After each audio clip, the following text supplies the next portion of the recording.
Hey guys, welcome to today's video. In today's video, I'm going to be showing you the app SoLo. SoLo is a service that allows you to make small, short-term loans to strangers, and in return for making these loans, you get them back plus a good bit of interest. So essentially what the app is allowing you to do is become a payday lender, and they facilitate the transaction. This is the homepage for SoLo Marketplace.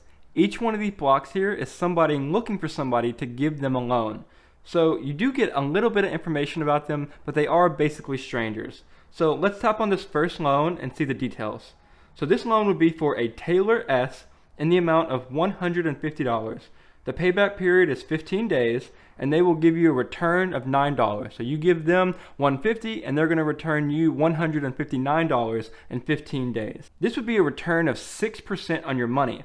Now that doesn't sound like a whole lot. You give them 150, they give you 159, 6%, not a big number. But think about how short term this loan is. It's only 15 days. So 15 days is half of a month. There's 12 months in a year. So there's 24 periods of times for this loan. Let's say you loaned out your $150 24 times, because that's how many times you could do it if you made the same loan over and over for a whole year. And you got, let's say you still got the $9 each time.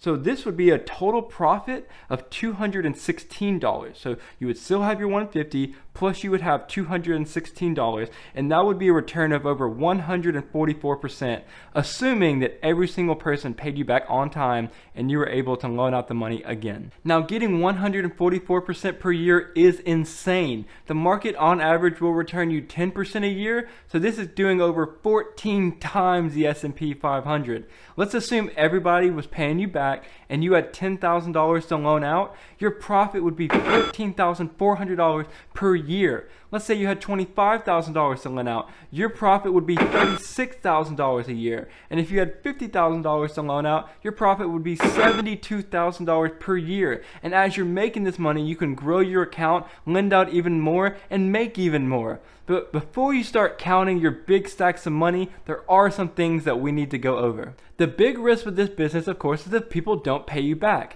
Now SoLo has made efforts to put pressure on the borrower to ensure that you do always get your money back.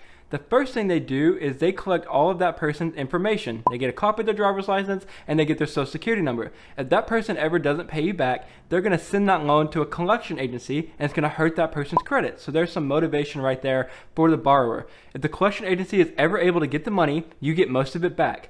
In addition to this, that person is never able to take out a loan on the SoLo app again.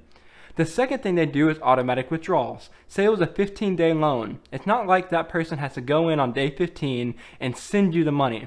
SoLo will automatically attempt to charge their linked bank account to get that money back. So you're not at the mercy of that person. It's going to attempt to charge that bank account. So if the money is in there, you're going to get it. So let's go over some results. You know, when I found this service, I thought I was going to make a lot of money. I thought I could make a video about it. It's going to be a win-win, and everything was going to be really good. But before I started loaning out my hard-earned money, I went online on the internet to see if I could find anybody else who had tried this and done this. And that's when I came across this article by Kerry Drake, and these were his results. Like I said, after finding this service, I went online to see if it had any reviews.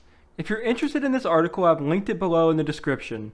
This guy named Kerry Drake lent out over $2,400, and his return ended up being a loss of over $500 for an ROI of negative 27%. He went on to note that roughly 1 in every 3 loans he sent out was completely defaulted on.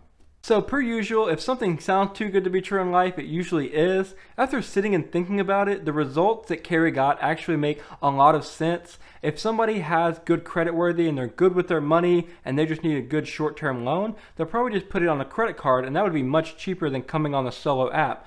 I'm imagine though that there's plenty of people who are underbanked and they're still building their credit and they need the SoLo app, and that's how they're able to get money, and they don't mind paying that interest. And for 2 out of 3 people that paid him back, this was a great transaction. So I don't want to hate on the app. If you go to the SoLo website, they have a lot of free articles on financial literacy, and it seems like they're really trying to help out the community, and they have a good mission. But if you're looking at this as a business, I can't recommend this. I really think that you are going to lose money. You know, if one person doesn't pay you back, you have to successfully make so many more loans just to break even on that. And ultimately, that is the bottom line here. Hey guys, thanks so much for watching this video. If you liked it, please hit that like button. It's a really easy way to show support for my channel, and it really helps me out. You can find me on Instagram, Twitter, and TikTok, username @LandrumCapital. Again, thanks so much for watching, and have a great day.